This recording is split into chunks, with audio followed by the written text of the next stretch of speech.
शिदातपुर institute of medical sciences SIMS अस्पताल शिदातपुर सांगड़ जिले जी सब वही सरकारी अस्पताल है, पर इख्तियारिन जी नाअहली और मुजरमाना लापरवाही सबब इतने ईंदड़ मरीज केतरन सहूलतुन का महरूम हैं। सरकारी अस्पताल में सहूलतुन के न हुजण सबब अस्पताल में इलाज लाइ आयल मरीज महांगे अघ ते प्राइवेट स्टोरन में घुर्बल दवाऊं भी खरीद करण ते मजबूर हैं।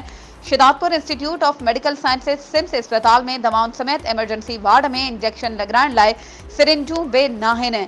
सरकारी डॉक्टर पंहिंजी प्राइवेट क्लिनिक और अस्पतालों में वेही मरीजन के वरी फीस वठी चकास कंदा आहिनि। अहिड़ी रीत सांगड़ जिले के सब खां वॾी सरकारी अस्पताल Shidatpur institute of medical sciences SIMS अवाम के सेहत जूं सहूलतूं फराहम करण में मुकम्मल तौर ते नाकाम थी वही है।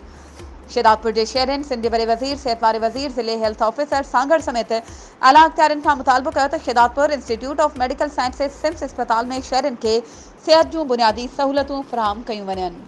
वधीक खबरों नए अपडेट्स के लिए असांजे चैनल के सब्सक्राइब कयो ऐं हाँ बेल आइकन के प्रेस करण न विसारजो त जीअं असांजी हर नई अचण वारी वीडियो तव्हां ताईं पहुची